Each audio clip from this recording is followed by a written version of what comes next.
함께 오늘 하나님 주신 말씀 보겠습니다. 이사야서 62장 말씀입니다.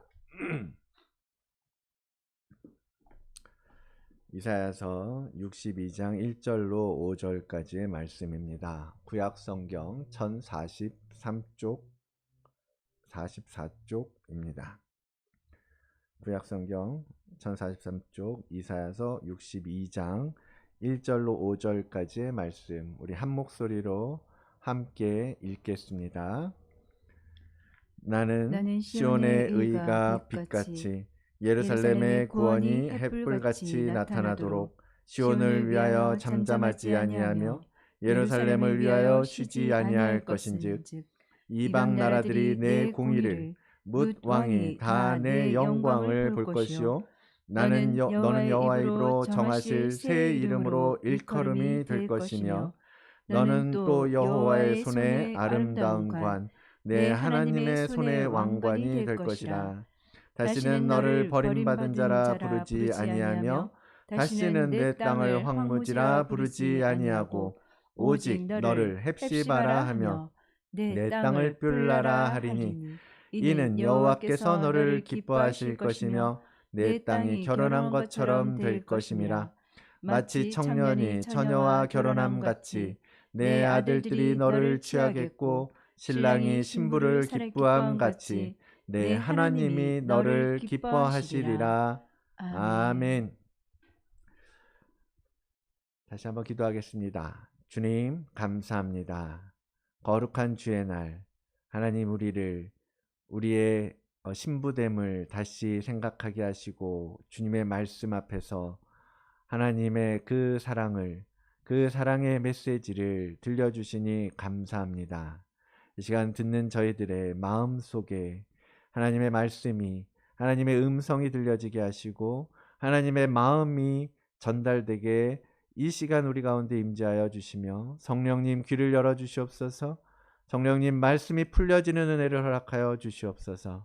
전하는 저의 입술을 주장하여 주시고 하나님의 거룩한 말씀이 땅에 떨어지지 아니하도록 역사하여 주시옵소서. 감사드리며 예수 그리스도 이름으로 기도드리옵나이다. 아멘.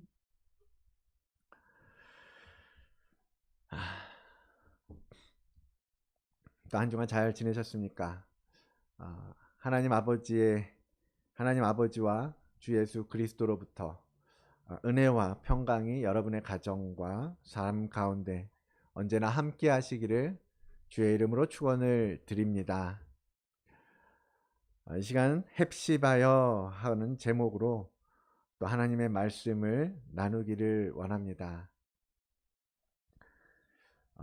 호주를 비롯한 서양 국가들, 제가 경험한 그동안 살면서 느끼기에는 서양의 문화와 우리 민족, 한국 사람, 어쩌면 아시아의 문화권, 아시안들의 문화 가운데 문화적인 차이가 있다면 친척 관계가 아닐까라는 생각이 들었습니다. 친척 관계. 서양에서는 촌수라는 개념이 별로 강하지 않다라고 생각을 하는데 제가 맞게 생각하는 건가요? 호주 촌수라는 개념이 있나요? 지민이는 잘 모르는 듯 합니다. 아예 촌수라는 게 뭔지를 못 알아듣네요. 그런 것처럼 우리나라는 서양은 그렇죠. 촌수라는 개념이 약한데 우리나라는 촌수라는 개념이 좀 강한 편이잖아요. 그렇죠? 전통적으로는 뭐 촌수에 따라서 이 친척이 가까운 친척인지 아니면 먼 친척인지 뭐 그런 것들을 이제 규정하기도 하면서 촌수를 많이 따지죠. 지난번에 이제 아버지 장례할 때도 한국에 이제 마침 좀 거리두기가 이제 강화되던 때라서 이제 장례식의 경우는 친족만 가능하다라고 했었어요. 친족은 어디까지냐라고 물어봤더니 뭐 정확하게 잘은 모르겠는데 뭐 친족의 범위가 8촌까지라고 하더라고요. 8촌. 찾아봤더니 법적인 친족의 범위가 어떻게 되냐면 이렇게 저의 8촌까지 그리고 사돈의 4촌까지가 친족의 범위라고 규정을 하고 있었습니다. 이제 그만큼 이제 법적으로 촌수를 규정할 만큼 친척의 범위를 법이 규정하는 거죠. 그만큼 한국에서는 동양에서는 이제 이 친척이라는 것, 촌수라는 것이 이제 중요하다라는 얘기겠죠. 이제 우리 자녀들은 청년들은 뭐 팔촌 얘기하면 팔촌이 누구를 얘기하는지도 모를 거예요. 저도 이제 저한테 있어서 팔촌이 누군지 저도 잘 모릅니다. 뭐 그중에 뵌 분도 있을지도 모르지만 뭐 대부분은 못 뵌 것 같아요. 이제 그렇게 촌수에 따라서 이제 친족이라는 범위가 정해지고 그런 게 한국 사회인데 어른들은 다 아시겠지만 친척 관계에서 일촌이라는 것 우리 청년들을 위해서 일촌은 누구를 말하죠? 일촌은 어머니, 아버지, 어머니와 자녀들 사이를 일촌이라고 말합니다. 부모와 자식 간의 촌수가 일촌이에요. 그래서 지민이에게 엄마 아빠는 일촌이죠. 그러면 이촌은 누굴까요? 형제간이에요. 그래서 지윤이하고 태윤이 사이에는 이촌, 유나하고 권민이도 이촌 이렇게 되는 겁니다. 삼촌은 누구죠? 삼촌은 부모님의 형제들. 그래서 삼촌, 외삼촌, 뭐 작은 아빠, 큰 아빠, 이모, 고모 다 삼촌간이에요. 우리가 영어로는 흔히 aunt나 뭐 cousin 이렇게 uncle 예, 이렇게 말하죠. 거기가 삼촌이죠. 근데 호주도 나름 그러니까 영어도 보니까 나름대로 뭐 촌수에 따라서 뭐 이름이 있는 것 같기는 해요. 불리는. 근데 대부분 뭐 그냥 엉클이라고 통합해서 말하거나 주로 이제 이름을 부르죠, 그냥. 그죠? 예. 근데 이제 삼촌이 그렇고 사촌은 그러면 이제 이제 이모의 자녀, 뭐 삼촌의 자녀 이 간에 이제 사촌 관계가 되는 거죠. 근데 이제 5촌, 6촌 넘어가면 이제 복잡해져요. 뭐 어디 사는 누군지도 모릅니다. 그런 거 하면 부부 간에는 그럼 촌수가 어떻게 됩니까? 어른들은 다 아시겠지만 한번 자녀들한테 물어볼까요? 부부 간에는 촌수가 어떻게 되는지 아세요? 남편과 아내 사이, 엄마와 아빠 사이. 네. 촌이 없어요. 무촌이에요. 무촌. 부부 간에는 촌수가 없습니다. 생각해보면 부부는 피가 섞이지 않았으니까 친척이라고 말할 수가 없죠. 그죠? 남남이니까 촌수가 없는 것이기도 하지만 또 한편으로는 부부가 결혼을 함으로 말미암아 이제는 한 몸이 되었기 때문에 하나이기 때문에 그 둘 사이를 구분해서 어떤 관계를 규정할 이유가 없는 거죠. 한 몸이기 때문에. 그래서 촌수가 없는 것이죠. 그만큼 남편과 아내는 가까운 관계라는 것이고 촌수가 없다고 할 만큼 하나여야 되는 것이 우리의 사람들 사이의 어떤 사회적 관계입니다. 촌수로 봐도 부부는 한 몸이 되어야 되는 것이고 하나님께서 우리에게 가르쳐 주신 하나님의 섭리도 그렇게 설계되어 있습니다. 창세기 2장 24절에 처음 나오지요. 이러므로 남자가 부모를 떠나 그의 아내와 합하여 둘이 뭐를 이뤄요? 한 몸을 이룰지니라. 하나가 되라는 것이에요. 그것이 하나님의 계획이고 그것이 하나님의 뜻입니다. 그래서 살아가는 데 있어서 그 어느 친척보다도 가까운 사람은 바로 누구냐? 사랑하는 나의 배우자, 나의 남편, 나의 아내, 나와 한 몸인 그들인 것입니다. 신랑과 신부는 결혼이라는 예식을 통해서 남남, 무촌, 전혀 관계없는 피가 섞이지 않는 남남에서 완전한 한 몸, 하나로 바뀌어지는 거예요. 지난주까지 하나님의 동반자로서 뭐 그보다 더 나아가서 아버지와 어머니, 형제, 그러한 가족이라는 말씀을 나눴습니다. 사실 그것만으로도 충분히 은혜가 되지 않습니까? 아무도 나를 알아주는 사람이 없는 이 세상에서 나를 이해해주고 나를 사랑해주고 나를 있는 그대로 받아주고 또 하늘의 소망까지 품게 하시는 그러한 가족으로서의 부르심의 은혜만으로도 정말 감격적이고 감사하고 또 몸둘 바를 모르게 하는 그러한 하나님의 마음인데요. 실은 하나님의 계획은 그보다도 더 한 단계 나아간다라는 것을 우리가 기억하기를 원합니다. 하나님께서 우리를 바로 신부로 삼아 주시겠다라는 약속이에요. 완전한 하나, 촌수 없는 하나를 이루게 하시는 것이 하나님의 뜻이고 계획입니다. 그것이 우리를 향하여서 품으신 하나님의 뜻이라는 거죠. 이사야서 54장 5절에 이렇게 말씀하고 계십니다. 이는 너를 지으신 이가 너의 남편이시라. 그의 이름은 만군의 여호와이시며 내 구속자는 이스라엘의 거룩한 이시라. 너를 창조하신 하나님이 바로 너의 남편이다. 너희는 하나님의 아내다, 신부다라고 규정하고 있는 거예요. 결혼해 보신 분들은 아시겠지만 그 면사포를 쓰는 기분, 느낌, 감정 정말 남다르잖아요. 면사포, 웨딩 드레스를 입는 거예요. 뭐 오래돼서 너무 오래돼서 벌써 그 어떤 감격들을 잊으셨을지도 모르겠지만 또 우리 청년들은 뭐 안 해봤으니 안 입어봤으니 모르겠지요. 네요. 정말 생각해봤어요. 여러분 웨딩 드레스를 입는다는 것, 결혼을 한다라는 것, 그건 정말 인생에 그런 터닝 포인트는 없다라는 생각을 합니다.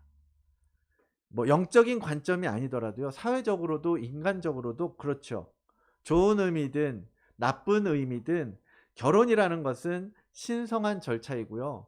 완전하게 나의 삶의 방향을 새롭게 세우는 포인트라는 거예요. 그래서 한번 결혼을 하고 나면요. 어떠한 의미로든 우리는 다시 결혼 전으로 돌아갈 수는 없습니다. 그렇지 않습니까? 뭐 혼자가 다시 된다고 하더라도 그렇다고 해서 결혼 전의 상태로 돌아갈 수는 없다라는 거죠. 여러분 우리는 남편이 될 신랑을 맞이하는 신부입니다. 영적인 신부, 하늘의 신부. 신랑은 누구예요? 예수 그리스도. 주님께서 우리를 신부로 부르셨습니다. 우리가 주님을 주로 고백하고 주님은 나의 구주이십니다라고 받아들이는 의미가 무엇이겠어요? 바로 주님은 나의 신랑입니다. 주님이 나와 한 몸이 될 나의 남편이십니다. 그거를 받아들이는 것이 우리의 신앙 고백이라는 겁니다. 하늘에 전능하신 창조주이신 하나님께서 왜 우리 같은 변덕쟁이, 욕심꾸러기, 똥꼬집, 우리 같은 사람들을 신부로 택하셨는지 우리는 그 마음의 깊이를 다 알 수는 없습니다. 그게 하나님의 사랑이라는 것을 우리 머리로는 이해는 하죠. 그치, 그게 하나님의 사랑이지. 근데 사실 그렇잖아요. 여러분 배우자를 선택할 때 그 배우자가 욕심쟁이, 거짓말쟁이, 음란하고 방탕하고 그런 거 알면서 그 사람을 사랑하는 것이 가능하겠습니까? 그 사람에게 나의 인생을 전부 맡기는 이 결혼이라고 하는 결정을 할 수 있겠습니까? 그런데 하나님은 우리를 택하셨다는 거예요. 그리고 우리를 신부로서의 자격을 갖출 수 있도록 그 아들을 먼저 십자가에 내어 주셨습니다. 여러분 그 사랑을 이해하십니까? 여러분 그 사랑을 아십니까? 그 사랑을 우리가 조금이라도 가늠이라도 할 수 있을까요? 내가 어떤 자인지 여러분들 아시잖아요. 스스로 내가 어떤 사람인지. 남들한테 말할 수 없는 내 안에 그 수없는 죄성과 부끄러움들, 숨기고 싶은 것들 여러분들 스스로 아시잖아요. 근데 그런 나를 사랑하신다고? 나를 위해서 그 아들을 죽인다는 것이 그게 말이 됩니까? 그게 있을 수 있는 일입니까? 그런데 하나님은 그걸 이루셨다라는 거예요. 주님께서 그것을 십자가상에서 이루셨다라는 겁니다.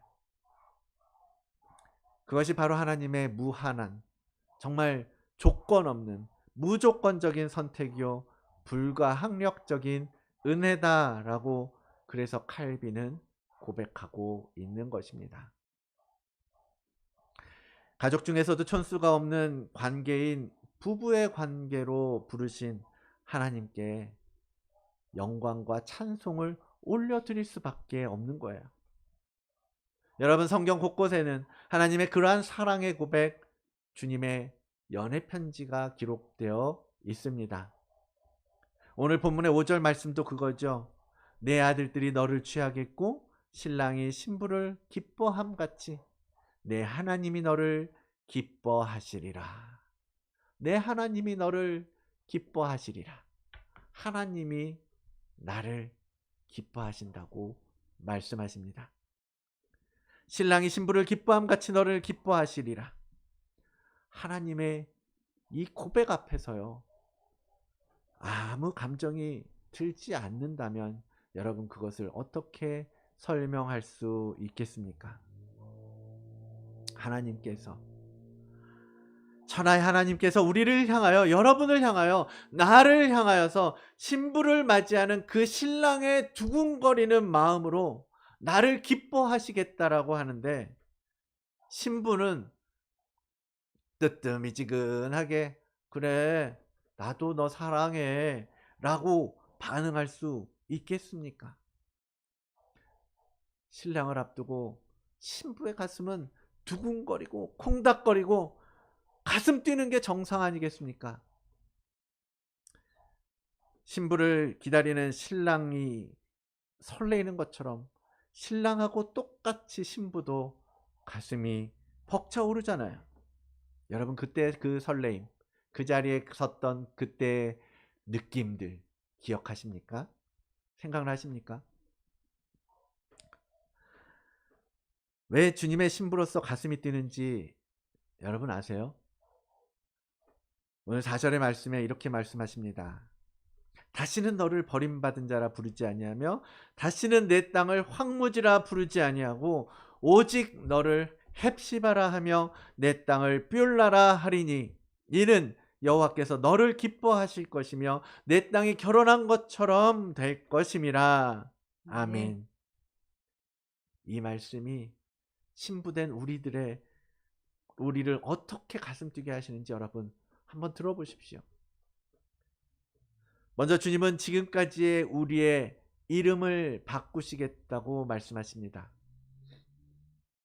다시는 너를 버림받은 자, 내 땅을 황무지라고 부르지 아니할 것이다. 이제까지는 우리가 뭐였어요? 버림받은 자였다라는 거예요. 우리의 땅이 황무지 같은 땅이었다라는 것을 지적하고 있는 겁니다. 그렇게 살았다라는 거예요. 여러분, 고대에 버림받은 사람, 특히 여성으로서 버림받았다라는 말은요, 무슨 뜻입니까? 남편으로부터 버림받은 것을 말해요. 음행을 하는 연고로 남편으로부터 쫓겨나는 것, 모든 것을 잃어버린 상태로 돼버리는 것이 버림받은 자의 상태입니다. 이스라엘의 상태가 그랬습니다. 근데 그렇게 된 책임은 누구한테 있어요? 이스라엘에게 있어요. 예레미야서 17장 13절의 말씀입니다. 이스라엘의 소망이신 여호와여, 무릇 주를 버리는 자는 다 수치를 당할 것이라. 그래서 이스라엘은 수치 가운데 빠진 것입니다. 무릇 여호와를 떠나는 자는 흙의 기록이 되오리니 이는 생수의 근원이신 여호와를 버림이니이다. 이스라엘은 여호와를 버리고 주를 떠났습니다. 먼저 생수의 근원이신 여호와를 버린 거예요. 그래서 그들은 포로가 되었고 그들의 언약의 땅을 잃어버리고 빼앗겨버리고 만 것입니다. 그런데 하나님은 그것을 회복시키시겠다라고 하는 거예요. 이젠 더 이상 버림받은 자라고 부르지 않겠다. 넌 버림받은 자가 아니야. 넌 부모 없는 고아가 아니란다. 집 없는 나그네가 아니야. 남편 없는 과부가 아니란 말이다. 주님은 우리의 처지가, 신분이, 위치가 바뀌었음을 일깨워 주십니다. 지금까지는요, 과부처럼, 고아처럼 우리 힘으로 살아야 됐고, 우리 힘으로 버텨야 됐고, 우리 힘으로 견뎌야 됐거든요. 마땅히 붙잡을 소망도 없어서 똑같이 다른 사람들, 세상 사람들이 사는 것처럼 우리도 세상에 그 무엇을 잡아야 하는 줄로 알았고, 그래서 열심히 돈도 벌고 힘도 모으고 세상적인 즐거움 가운데 행복을 추구해 보기도 하고, 근데 모든 게 잘 안 되잖아요. 그런다고 해서 채워지지가 않잖아요. 우리는 세상에서 채울 수 없는 우리의 한계를 경험하게 되는 것입니다.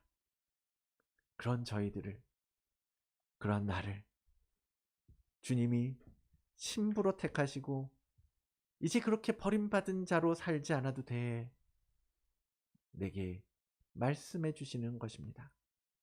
황무지 같은 너의 땅이 이젠 변할 거야. 바뀔 거야. 열매가 맺히고 결실을 맺는 풍성한 땅으로 달라질 것이라고 하나님께서 선포하고 계십니다. 여러분, 이 약속이 여러분의 것, 나의 것, 우리의 것임을 믿습니다. 우리 안에 이 감격이 회복되고 되살아나길 원합니다. 이제는 그렇게 불리지 않고 주님이 말씀하세요. 4절, 이제 너를 헵시바라고 불러줄게. 너의 땅은 뷸라라고 불러지게 될 거야. 헵시바가 무슨 뜻입니까?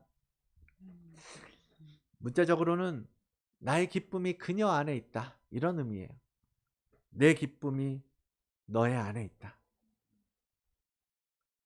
너는 내 기쁨이야. 내가 느끼고 내가 누리는 이 기쁨과 감격이 바로 네 안에 있단다, 그런 뜻입니다.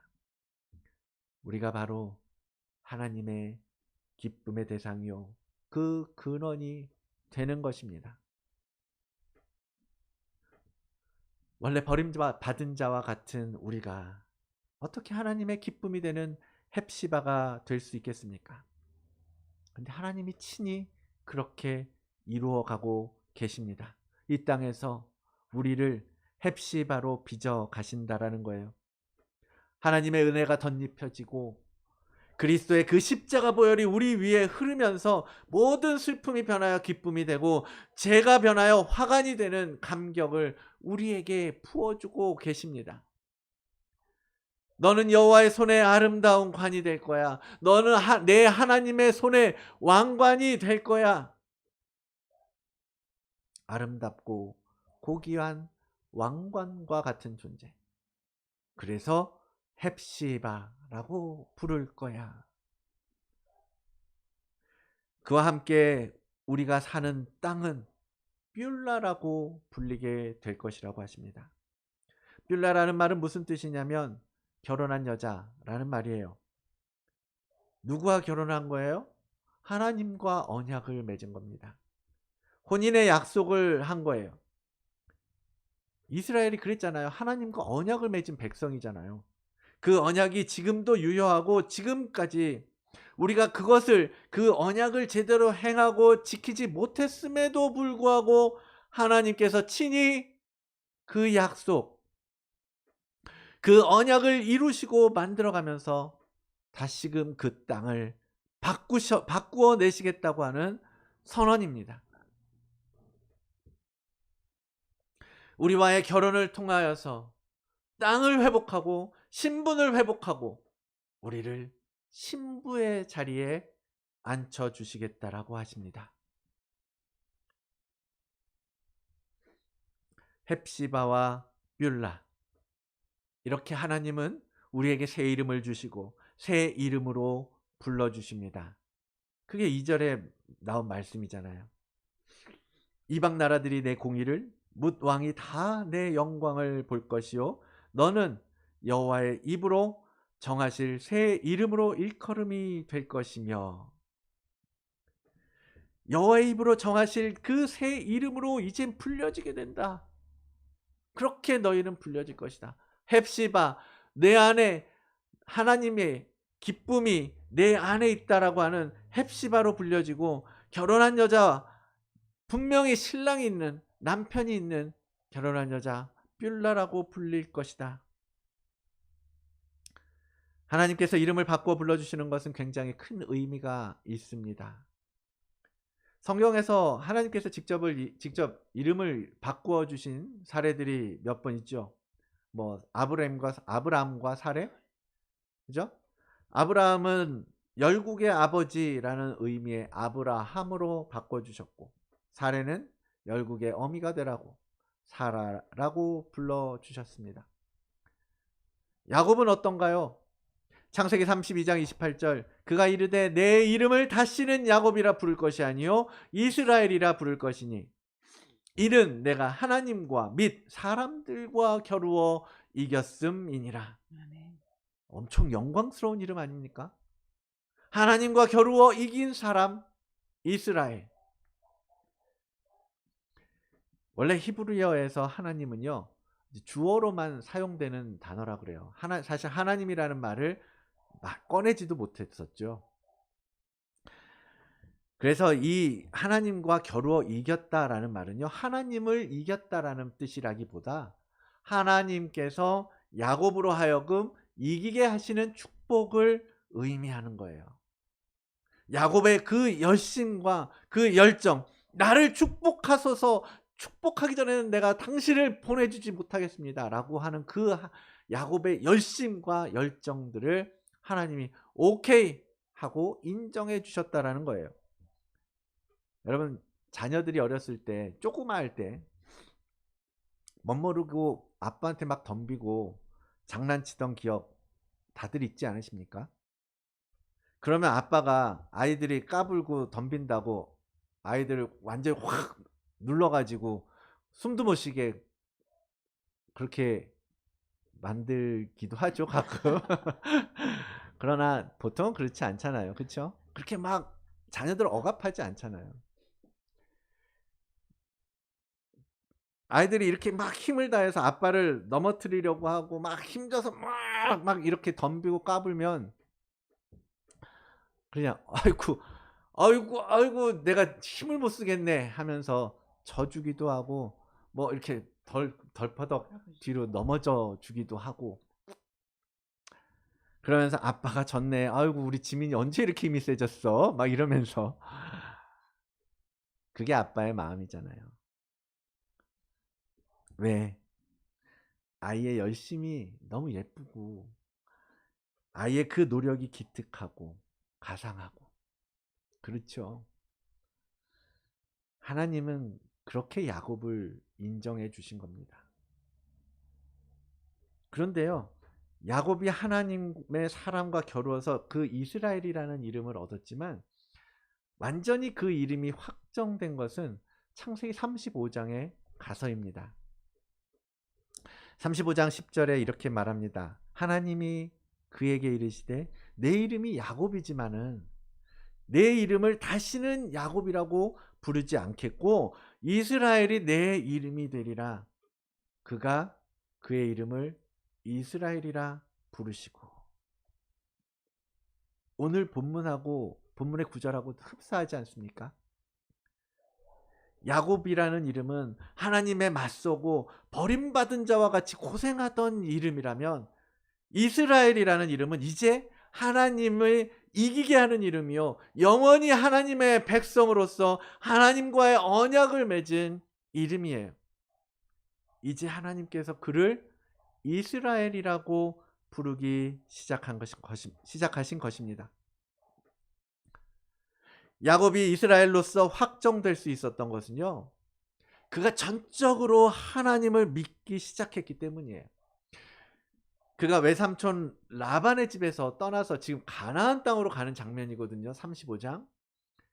아버지가 계신 그곳, 이삭이 있는 곳으로 돌아가면서 거기서 자신의 하나님을 만난 거예요. 아브라함의 하나님, 그동안 내 아빠 이삭의 하나님, 할아버지 아브라함의 하나님이라고만 알고 있었는데 그 하나님이 바로 나 야곱의 하나님이라는 것을 만난 곳. 그리고 하나님은 거기서 그에게 새 이름을 주셨고 그는 하나님의 집에 계시는 하나님, 실제하시고 동행하시고 나의 기도를 응답하시는 그 하나님을 만났습니다. 언제냐면 모든 이방 신상을 버리고 정결하게 해서 제단 앞에 나아갔을 때예요. 35장 그 앞부분 2절과 3절에 이렇게 말합니다. 야곱이 이에 자기 집안 사람과 자기와 함께한 모든 자에게 이르되 너희 중에 있는 이방 신상들을 버리고 자신을 정결하게 하고 너희들의 의복을 바꾸어 입으라. 우리가 일어나 베델로 올라가자. 내 환난 날에 내게 응답하시며 내가 가는 길에서 나와 함께 하신 그 하나님께 내가 거기서 제단을 쌓으려 하노라. 하나님이 베델에 가서 제단을 쌓으라고 야곱에게 명령하세요. 그 명령을 받고 야곱이 그 사람들에게 지금 이렇게 지시하고 있는 겁니다. 그리고 그곳을 야곱은 엘 베델이라고 부릅니다. 벳이라는 말은 글자는 집을 얘기해요. 집. 베들레헴, 베델 이렇게 말합니다.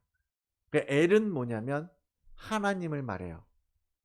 엘샤다이 뭐 이런 거요. 그래서 베델 하면 뭐예요? 하나님의 집. 그렇죠? 근데 거기에 앞에 엘이 또 붙은 거예요. 그래서 엘 베델이라고 하는 무슨 뜻이냐? 하나님의 집인데 그 하나님의 집에 계시는 하나님을 말하는 거예요. 하나님의 집, 하나님이 계시지 않아도 하나님의 소유된 것을 하나님의 집이라고 본다면 하나님 엘베델이라는 말은 그 하나님의 집에 실제로 존재하시고 실제로 사시고 함께 하시고 움직이시는 살아계시는 하나님을 말하는 거예요. 야곱이 처음에 가나안을 떠나서 바단 아람으로 갈 때에는요. 베델에서 꿈꾸잖아요. 사다리로 오르내리는 하나님의 사자들을 보고서 와 여기가 하나님이 계시는 집이구나 라고 고백했어요. 그래서 그곳을 베델이라고 불렀던 겁니다. 그런데 그 돌아오는 길에 다시 이곳 베델에서 야곱은 이제 진짜 그곳에 계시는 하나님을 뵙고 경험한 것입니다. 그 하나님이 바로 나의 하나님이고 내가 마음을 다해서 믿고 경배해야 할 하나님이라는 것을 야곱은 깨닫게 된 거예요.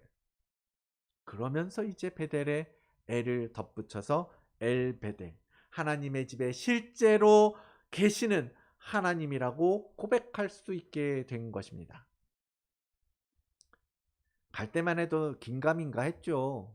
야곱의 고백을 보면 그때 베델이라고 고백하면서도 그의 모습을 보면 그래요. 28장 창세기 28장 20절을 보면 야곱이 서원하여 이르되 하나님이 나와 함께 계셔서 내가 가는 이 길에서 나를 지켜주시고 먹을 떡을 주시고 입을 옷을 주시고 그래서 내가 평안히 다시 아버지 집으로 돌아가게 하시면 여호와께서 나의 하나님이 되실 것입니다. 아직 확신을 갖지 못한 모습처럼 보이지 않습니까? 아직 하나님에 대한 온전한 전적인 믿음이 없어 보인다라는 거죠. 그러나 35장에 와서는 확실하게 고백하는 거예요. 35장 1절 하나님이 야곱에게 이르시되 일어나 베델로 올라가서 거기 거주하며 내가 내 형 에서의 낯을 피하여 도망하던 때에 너에게 나타났던 하나님께 거기서 제단을 쌓아라 이렇게 명령하시잖아요. 그러고서 그 일을 명령대로 다 순종하여 따르고 7절에 보면 그가 거기서 제단을 쌓고 그곳을 엘베델이라 불렀으니 이는 그의 형의 낯을 피할 때에 하나님이 거기서 그에게 나타나셨음이니라. 하나님, 실제하시는 하나님을 야곱은 만난 거예요. 이런 과정들을 통해서 그의 이름은 이스라엘로서 새로운 역사를 써내려가기 시작했던 것입니다. 이 야곱의 모습을 보면서 오늘 우리가 예수 그리스도의 신부로서 가야 될 길을 저는 보게 됩니다. 주님은 우리를 헵시바라고 우리의 땅을 뷸라라고 하시면서 우리와 혼인하시고 우리를 신부의 자리에 세워주시고자 하는데, 그 신부로서 그 이름에 맞게 살지 않는다면, 그것을 온전히 믿음으로 들어가지 못한다면, 우리는요, 야곱이 그랬던 것처럼 브엘세바를 떠나서 베델에서 꿈꾸는 야곱으로 머물러 있게 될 것입니다. 얼마든지 하나님을 알죠. 고백하죠. 그리고 그 모태로부터 받은 신앙 있었겠죠. 그러나 그의 하나님이라고 고백할 수는 없었던 그 타이밍, 그렇게 머물러 있게 될 거라는 거죠. 그런데 주님이 주시는 완전히 새 이름으로 불리려면 엘베델에서 야곱이 했던 일들처럼 우리 스스로를 정결케 하고 우리의 우상을 다 버리고 하나님의 말씀을 쫓아가야 되는 것입니다. 다시 창세기 35장 2절을 보십시오. 우리 함께 2절 읽을까요? 야곱이 이에 자기 집안 사람과 자기와 함께한 모든 자에게 이르되 너희 중에 있는 이방 신상들을 버리고 자신을 정결하게 하고 너희들의 의복을 바꾸어 입으라. 아멘. 네. 하나님께서 가나안으로 돌아오는 그에게 베델에서 제단을 쌓으라고 명령하시죠. 내가 너와 만나주겠다. 그렇게 하나님이 찾아오셨을 때 야곱은 가족들과 그의 사람들에게 명령합니다. 첫째, 이방 신상들을 버려라. 이방 신상들을 버려라. 여러분, 우리는 한 분 하나님만을 섬겨야 합니다. 하나님보다 그 어느 것도 앞세워서는 안 돼요. 신부에게 있어서 신랑은 최고여야 합니다. 신랑밖에 없어야 되잖아요. 혼인을 앞둔 신부가 신랑이 아닌 다른 남자를 마음속에 품고 있거나 또 다른 무엇에 정신을 팔고 있으면 그 결혼이 즐겁고 행복한 결혼이 될 수 있겠습니까? 그 결혼이 성공할 수 있겠습니까? 이루어질 수 있겠습니까? 상상하기 싫은 결혼일 거 아니에요.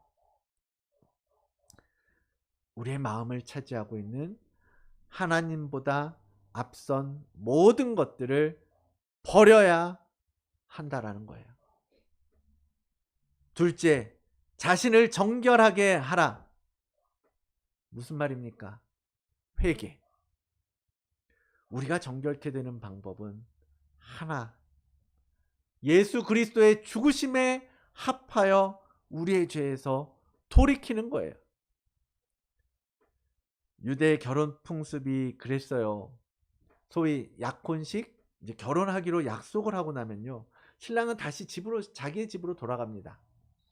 그리고 결혼을 위해서 신랑이 준비해요. 그리고서 신랑이 준비가 다 되면 신부를 데리러 이제 진짜 혼인 잔치를 하러 가거든요. 그러면 그때까지 신부는 뭐예요? 오직 신랑이 다시 와서 결혼을 완성하기까지 자신의 몸을 지키고 신랑에 대한 마음을 지키면서 기다립니다. 그렇게 기다리다가 신랑이 혼인잔치를 위해서 신부를 데리러 오거든요. 그게 마태복음 25장 혼인잔치 슬기로운 다섯 처녀, 미련한 다섯 처녀, 그때 그 비유의 배경이잖아요. 신랑이 신부를 데리러 올 때까지 신부는 준비되어야 된다니까요. 정결하게 자신을 지켜야 돼요. 내 마음을 지켜야 되고요. 내 몸을 지켜야 되고요. 자신을 이 세상 유혹으로부터 지켜야 하는 것입니다. 그렇게 정결하게 신부는 준비되어야 된다는 거죠. 셋째, 야곱이 지시한 것은 너희들의 의복을 바꾸어 입으라 라는 거였어요. 옷을 바꿔 입어라.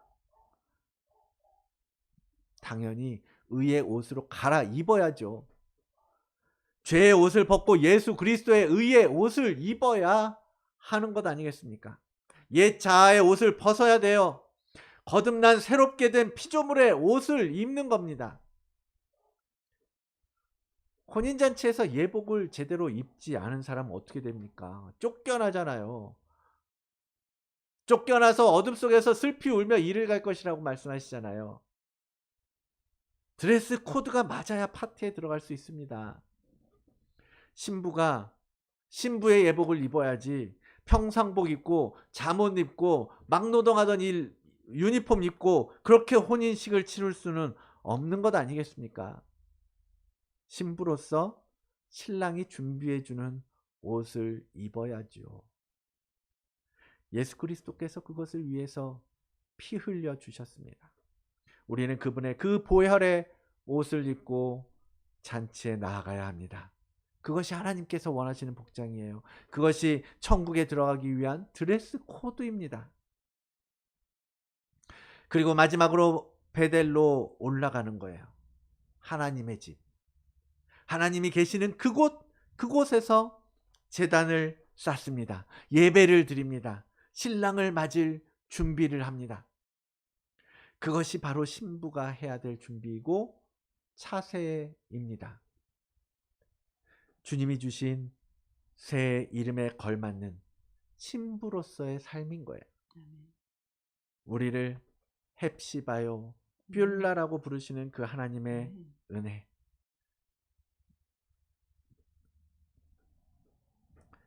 여러분, 더 이상은 버림받은 자가 아니라고, 황무지가 아니라고 하시는 그 하나님 앞에서 우리가 그분의 기쁨이 되어 드리기를 원합니다. 사랑하는 성도 여러분, 그 옛날 여러분이 결혼하셨을 때, 아니 또는 청년들 상상 속에서 또는 친구들의 결혼식을 보면서 상상할 수밖에 없겠지만, 여러분 그날의 감격과 설레임을 다시 되살려 보시길 원합니다. 아니 청년들은 또 상상해 봐야 되겠죠. 우리는 그러한 설레임을 가지고 결혼을 했지만 죄 많은 인간이라서 그날 손가락 걸고 약속했던 거 잘 지키지 못하고, 그때 그 감격과 그 결혼하는 거에 대한 어떤 감정들을 꽝이라고 말할지도 모르겠지만, 여러분 주님은 다른 분이세요. 우리하고는 전혀 다르십니다. 우리를 영적인 신부로 삼으시고 혼인잔치에 초청하시는 그 주님은요, 우리하고는 다른 분이세요. 변하지 않으시고요. 그 마음이 한없이 우리를 향하여서 깊어지기만 할 뿐 우리로부터 결코 돌아서지 않으십니다. 그분과의 혼인잔치, 여러분 그것을 위해서 준비해야 할 때입니다. 신부로서, 영원한 주님의 신부로서 말입니다. 이사야 선지자를 통해서 선언하시고 약속하셨던 그 말씀을요, 사도 요한을 통해서 다시금 우리에게 확증해 주고 계십니다. 요한계시록 19장 오늘 보셨죠? 오늘 통독하신 분들은 보셨을 거예요.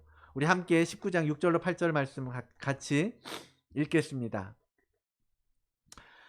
또 내가 들으니 허다한 무리의 음성과도 같고 많은 물소리와도 같고 큰 우레소리와도 같은 소리로 이르되 할렐루야, 주 우리 하나님 곧 전능하신 이가 통치하시도다.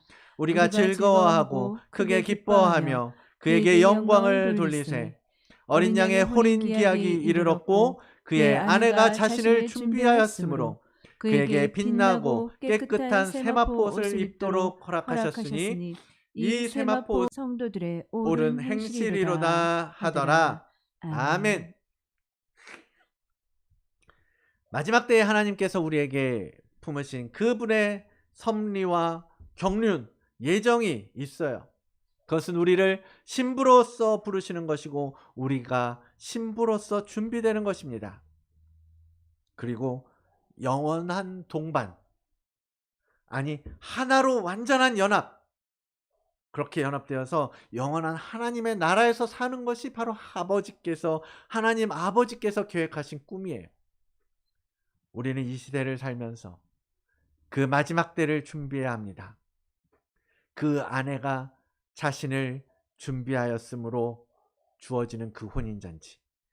그곳에 청함을 받은 자들은 복이 있도다. 헵시바여, 헵시바여. 하나님께서 기뻐하시는 정결한 신부의 새 이름으로 불려지는 다드림교회 모든 성도 되시기를 주의 이름으로 축원을 드립니다. 아멘. 아멘.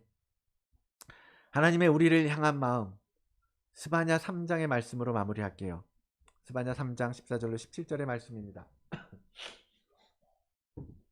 우리 또 한 목소리로 같이 읽고 마무리하도록 하겠습니다.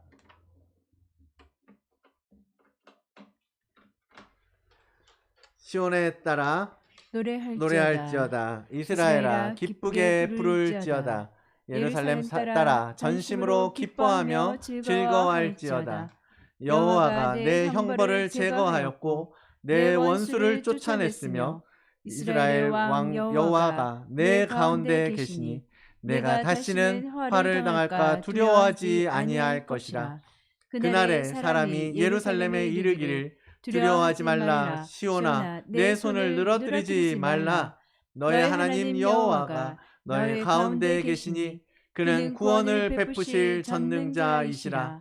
그가 너로 말미암아 기쁨을 이기지 못하시며 너를 잠잠히 사랑하시며 너로 말미암아 즐거이 부르며 기뻐하시리라 하리라. 아멘. 하나님의 말씀입니다.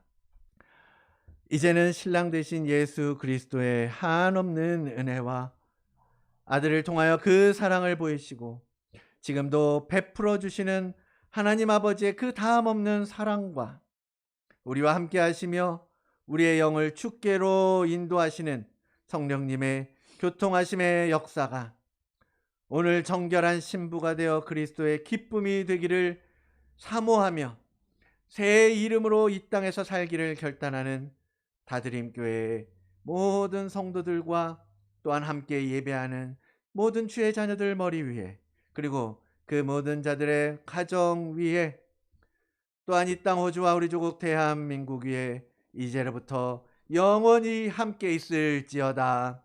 아멘.